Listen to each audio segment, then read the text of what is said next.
Les psaumes sont lus dans leur intégralité. Nous les prions à la lumière de Jésus-Christ. Il nous appelle à aimer nos ennemis, à remettre la justice à Dieu, à combattre le mal plutôt que les personnes, et à placer notre confiance non dans nos mérites, mais dans sa grâce. Voici l'homme heureux.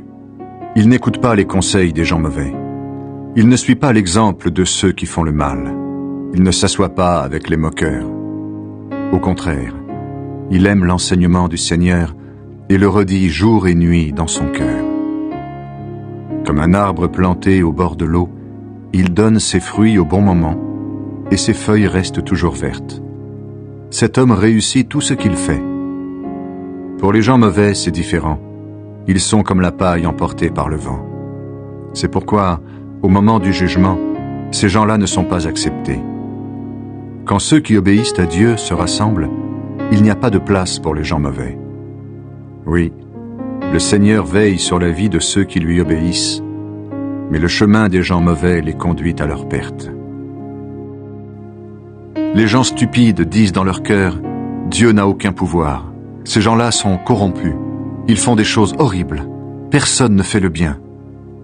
Du haut du ciel, le Seigneur se penche vers les habitants de la terre. Il les regarde. Est-ce qu'il y a quelqu'un d'intelligent qui cherche Dieu? Tous ont quitté le bon chemin. Ils sont tous corrompus. Personne ne fait le bien, même pas un seul.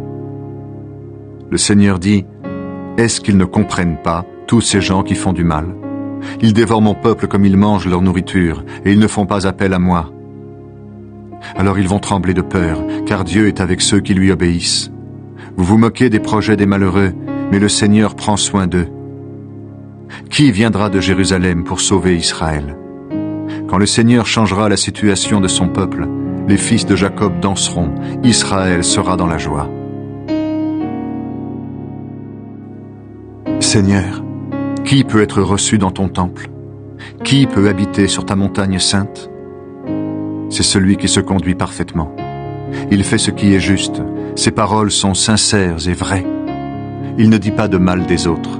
Il ne fait de tort à personne. Il n'insulte pas son voisin. Il méprise celui qui agit mal, mais il honore ceux qui respectent le Seigneur. Même s'il fait une promesse difficile à tenir, il la tient. Il prête son argent sans intérêt. Il n'accepte pas de cadeau pour accuser un innocent. Celui qui se conduit ainsi ne risque pas de tomber. Seigneur, fais-moi justice. Moi, je me conduis parfaitement. Je fais confiance au Seigneur, je ne risque pas de tomber. Regarde-moi bien, Seigneur. Mets-moi à l'épreuve. Examine le fond de mon cœur. Ton amour est devant mes yeux et je vis de ta fidélité. Je ne m'assois pas avec les gens faux et je ne vais pas avec les menteurs. Je déteste la bande de ceux qui font le mal. Je ne m'assois pas avec les méchants. Je lave mes mains pour montrer mon innocence.